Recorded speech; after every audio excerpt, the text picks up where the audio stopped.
Hello and welcome back to my channel.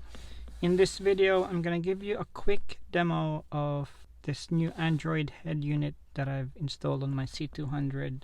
If you want to check how I did the install, there's another video on my channel. It's available right now. Make sure to check it out. But in this video I'm just going to give you a quick demonstration in terms of usage and functionality available on this really sleek head unit.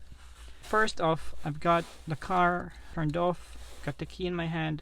Just gonna quickly turn it on just to show you how quickly it boots up. So obviously I've already turned it on before, but it just goes onto sleep mode when you get out of the car. So notice there, it just quickly turns back on. So when the unit turns on, you're greeted with this home page. It's a very simple launcher, very basic, but it does the job. So you've got 4 big icons here: navigation, radio, music, and Bluetooth. Stock standard. Next page, you have video, car settings, and apps.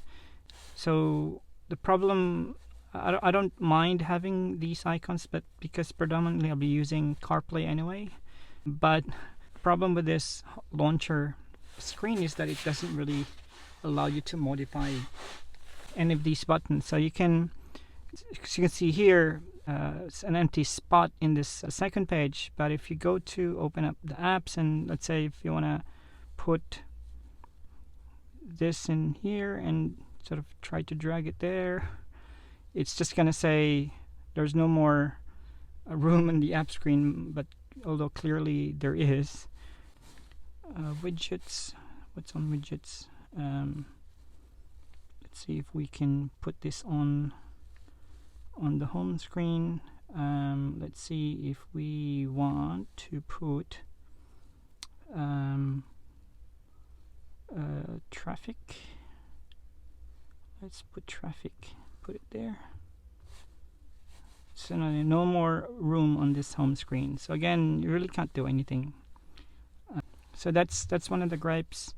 And car settings, they're really not car settings, they're settings for the car entertainment system. Not really, you can't really change anything in the car, so they're not really car settings, apart from maybe the steering wheel control, which is already pre-programmed. I'm just going to leave it like that.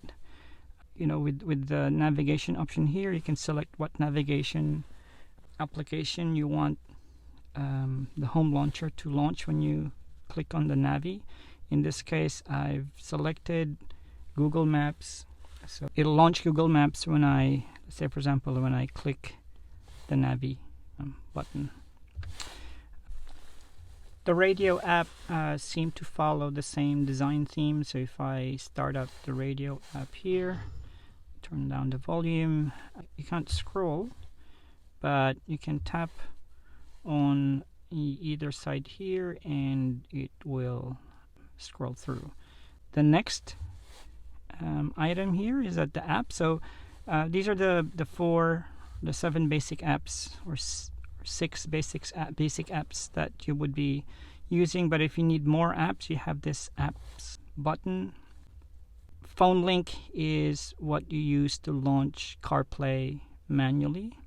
If you have to leave CarPlay, go back to the home screen and do something, if you need to relaunch CarPlay because your phone's already plugged into the cable, you just click that phone link button. And then the usual stuff, you have all your other apps that are available. You can install new apps from the Play Store. This car has an internal TPMS, so I've got this TPMS application here. So it's also integrated.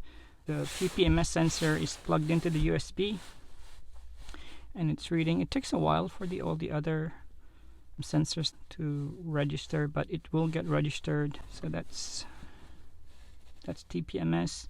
So while that's loading, I've got an old iPhone here, so I'm just gonna close that for now, and I'm just gonna plug it in, and notice that it'll just automatically start up. And that's CarPlay. I can't seem to, oh, that's TPMS. but I can't seem to swap this because this, I'm in Australia and our cars here are right-hand drive. I want this to be on the right-hand side, but I can't seem to change that, the orientation or the configuration. It's always on the other side. Minor stuff, and then the usual stuff you can navigate there. I've got whatever apps are available on your phone gets projected here as long as it's compatible with CarPlay.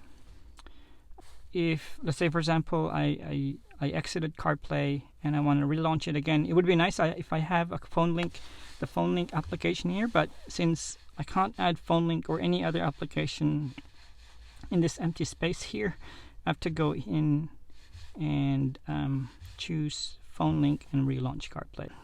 Again, music, I don't really use these options here. Bluetooth, again, I've got CarPlay. I'll be rarely going to be using these functions, but it's there if you needed it.